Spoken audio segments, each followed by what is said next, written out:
Hello and welcome to another episode of the Journey with Me podcast, where the journey is greater than the destination. I, of course, am your host, Holly Harris, your journey girl, helping you to manage the middle. And for those of you who may be new to Journey with Me, this is a podcast where literally it is what the tagline says, helping people to manage the middle while maintaining a meaningful relationship with God through it all. Of course, on this podcast, it's twofold. You journey with me. I share nuggets from my journey, things that I've learned throughout my years of living that I can pass on to you, some wisdom to help you on your journey, as well as other people who come on and they share their testimonies. That, of course, was a segment that was more active prior to now that I had where I had people that I knew that came on to share their stories, their experiences, what they've gone through, what they have found victory over that they could share with the next person. But of course, just like any person, I don't know everybody. So eventually I ran out of people to ask. And so I opened it up to the public to have people come on and share their testimonies. And so that is definitely something that is still available that I would love to get more people who are interested in doing that. So check out the show notes if you're interested in sharing your story. Okay, and so that's what Journey with Me is all about. It's about us journeying together, creating a community to help each other through life, in essence. And so again, today is no different. But before I go into today's talk, if you don't mind hitting that subscribe button as well as clicking that notification bell so that you are abreast of any new videos that I drop, because I drop videos weekly every Thursday. I am consistent in posting new content, so definitely check it out either here on YouTube or, of course, I'm available wherever you get your podcast. And if you happen to be on a podcast where you're just listening to my voice only, please rate the show. That definitely puts us in a place to where we can eventually be pushed up into the ranking so that we can be made more visible to other people who may need this type of content. So definitely go and rate us there if you're listening. Give us all fives, of course. And then, of course, if you're here on YouTube, subscribe and hit that notification bell. Okay. All right, thank you. That is it for the preliminaries. And so I wanted to get into today's talk. And I wanted to talk about something that is pretty common with every person. If you're a human being, you are going to experience this at one time or another. Quite often, you may experience this, and that is loneliness, right? When we think of loneliness, first of all, loneliness is described as an unpleasant emotional response to perceived or actual isolation. Again, that is the unpleasant emotional response to perceived or actual isolation. And what made me kind of want to dig into this was I was watching a couple of videos that surfaced on YouTube surrounding AI. And of course, you guys know that I'm also um, a part of the Truth Reveal podcast, right? And so that episode drops on tomorrow. And in it, we do talk about AI and, the good, the bad, the ugly, all of the things. And so we mentioned what I'm about to talk about today on there as well. So definitely check that out. That'll be on YouTube tomorrow, as well as wherever you get your podcast. Again, that's called Truth Reveal Podcast. So, but going back to the topic, what brought this topic to mind was I saw a couple of videos on AI. The first was a video, I believe, I think it was CBS This Morning. I believe they were doing a feature on AI, and it was a gentleman on there who was married. And I actually might show a couple of clips here so that you can see what I'm talking about before I go in more depth into the lesson. So the first clip again was a gentleman who had an AI assistant. He was married, he had a child, and he had grown very fond of this AI assistant because he describes how he feels as though she has bettered every part of his life. Anything that he wants to find out and wants to do, all he has to do is ask her, and she gives him all of the information. And he's growing, he's building, his business, all of the things, and so he's grown quite attached to this AI assistant. And he describes in the video a time when he gets to a place to where he runs out of code, or the AI assistant runs out of ways to give him information, and he literally bawls his eyes out for 30 minutes straight.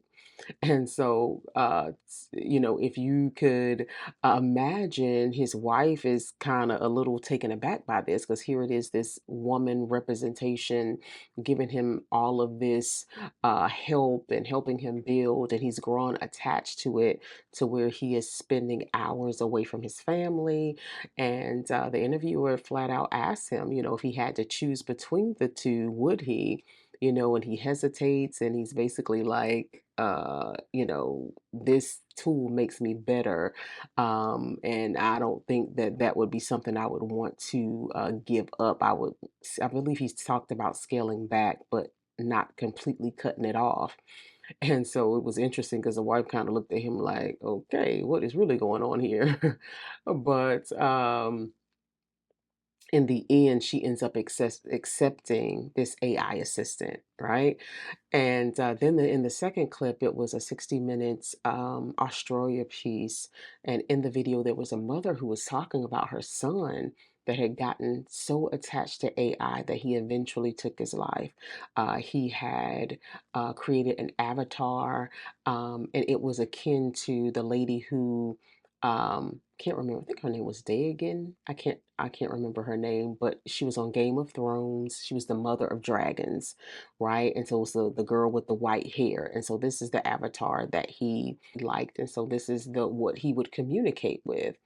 And so he had gotten so enamored, so consumed by this AI assistant, this AI companion, that he has a conversation on his final day of living. He's like, "What would you say if I could join you now?" And so the computer, not knowing what he's saying, is like, "Yeah, come and join me."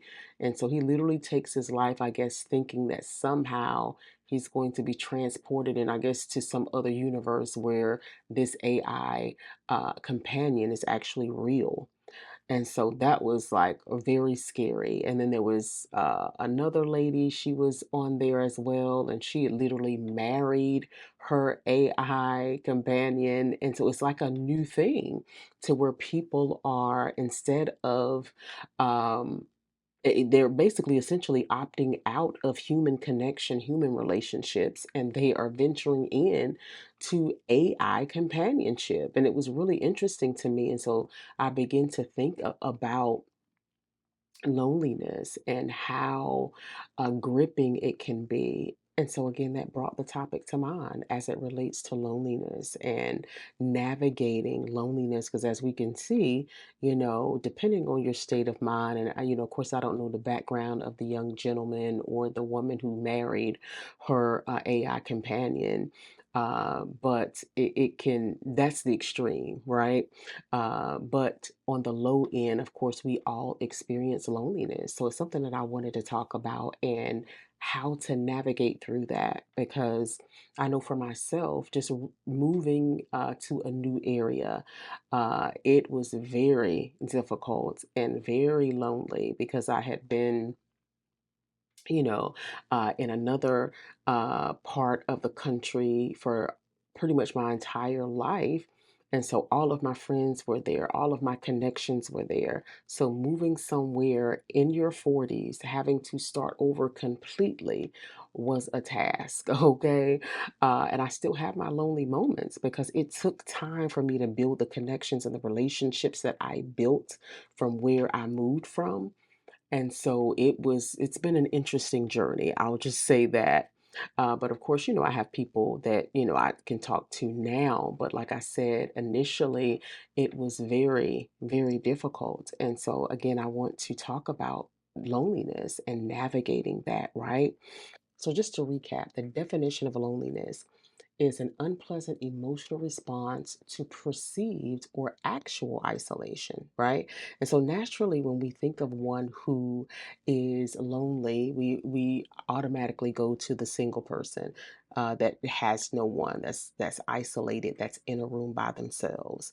But in actuality, loneliness could look like one who is married with children, with a house full of children running around, and then there's still that feeling of loneliness.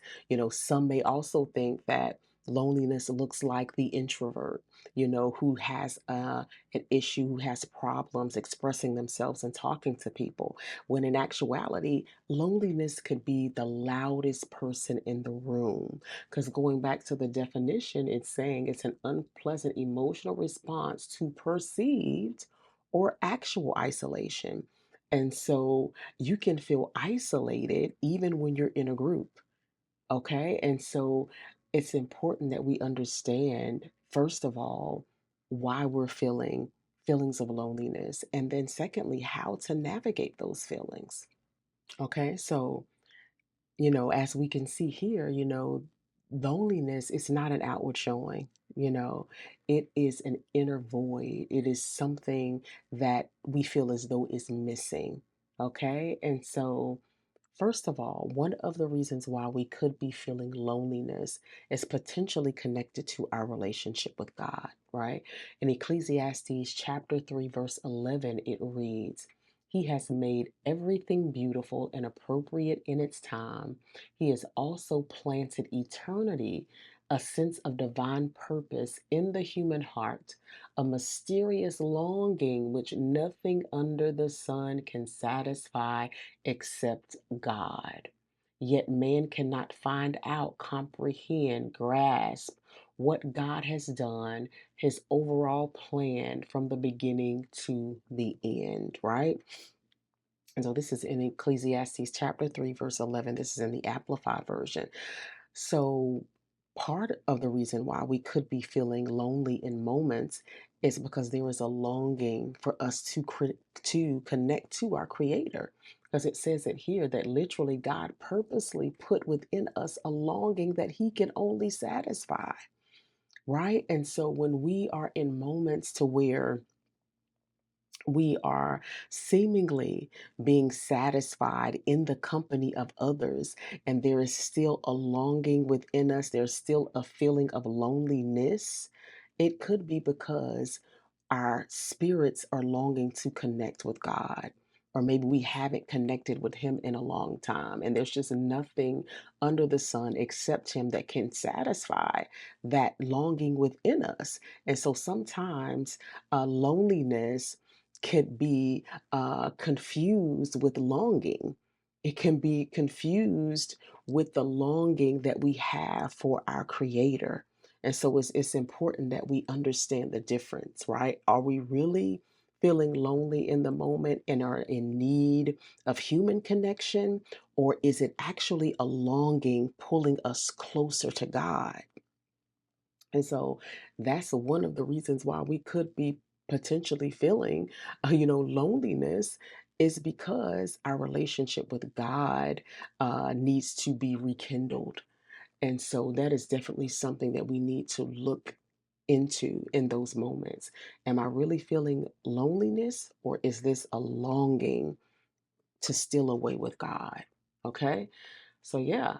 Um, so next, what I want to say as it relates to loneliness, right, is that sometimes loneliness is perceived, just as it said in the definition. It's an unpleasant emotional response to perceive or actual isolation. And sometimes it's perceived because they're actually people that desire to be there for us. And we can inadvertently push them away due to feelings of inadequacies, inner conflicts, rejection, can push those people who God has sent into our lives to give us companionship, whether it be friendship or otherwise. And so it's important to understand when we are essentially pushing people away and inadvertently causing those our own feelings of loneliness, right? And akin to that is being someone who isolates themselves. And we can isolate ourselves when we're in social situations and we retreat when we're uncomfortable. We retreat, when we, again, don't feel adequate, when we feel socially awkward, right? And so instead of sitting in the uncomfortable situation, we flee. Instead of sitting there and putting ourselves out there, we, in essence, retreat. We fall into a place of isolation.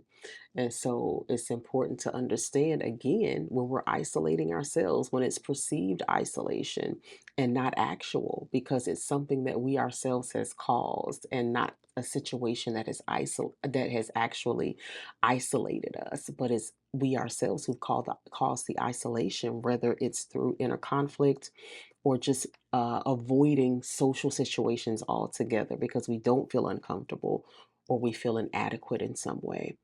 So, yeah, it's definitely um, something else to note, right? And then sometimes loneliness can be a byproduct of not being seen, heard, or valued, right? All human beings, we have that need to be heard. We have that need to be valued. We have that need to belong.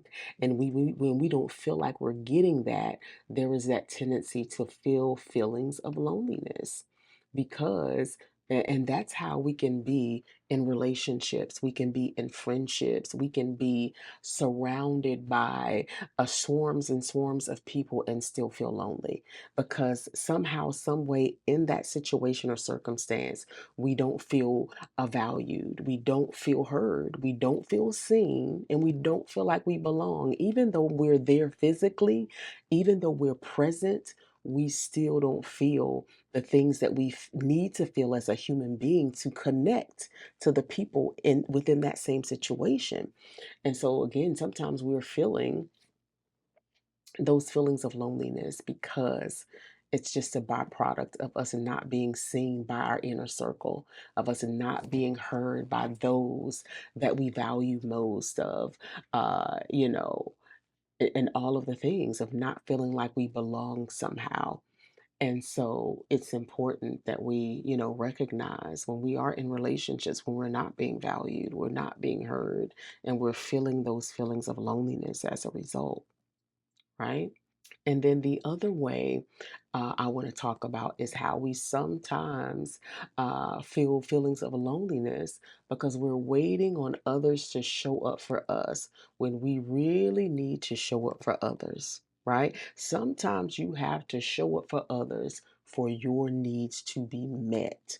So sometimes we're just in isolation, because we're not willing to reach out our hand to help someone else.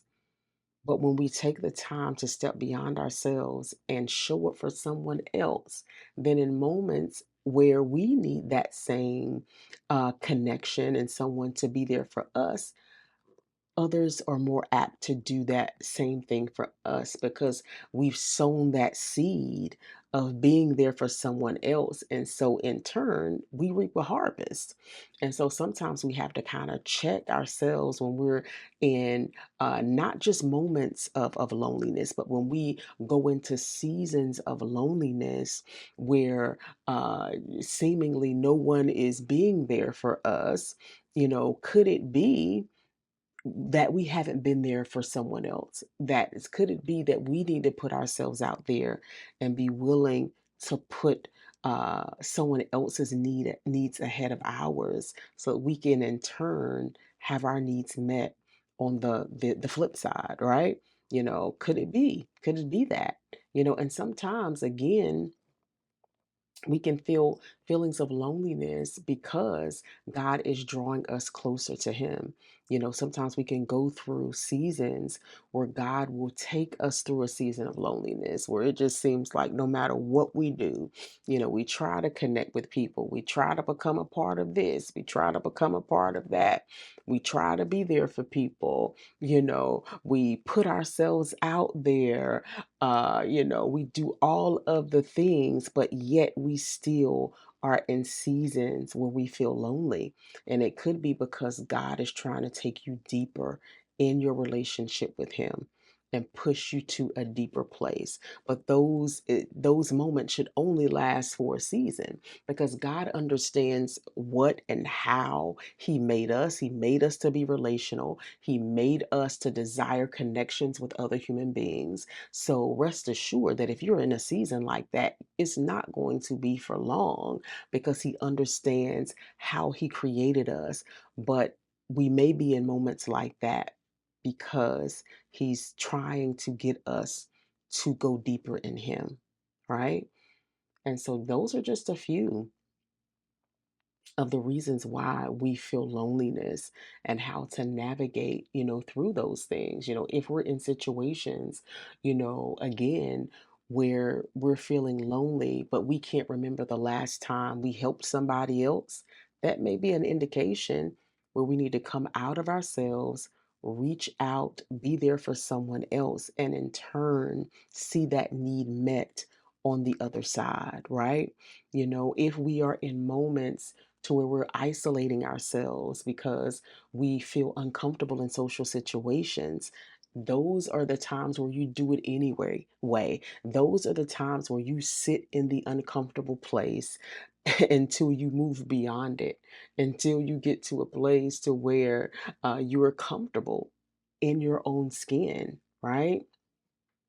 If you're in moments to where you're not feeling valued, you're not feeling seen or heard, or, you feeling like you belong in a group, could it be that maybe you're in the wrong group? If you have done those things to where you have, reached out to where you have set in the uncomfortable place and you still feel like you're not valued or you don't belong or you're not heard, all of the things, it may be time to find your tribe, time to find those who gravitate towards you, right? Okay. And then if you're in seasons to where you're having those inner conflicts or those feelings of inadequacy and you are in turn pushing people away, it may be time to do further investigation. It may be time to get healed so that you can have healthy relationships and healthy connections with people, right? And so those are just a few of, the reasons why we feel lonely and ways that we can navigate through those times. And then of course, remembering our most important relationship of all, which is with our creator, and that loneliness that we're feeling may actually be a longing to be with him. And so, and understanding in those moments the how important it is for us to disconnect from everything and to connect to him so that we can be filled up again, because when we look at the word of God, it's filled with scripture, it's filled with, stories that tell of how God satisfies his people. In verse John chapter 6 verse 35, it reads, Jesus replied to them, I am the bread of life. The one who comes to me will never be hungry, and the one who believes in me as Savior will never be thirsty, for that one will be sustained spiritually.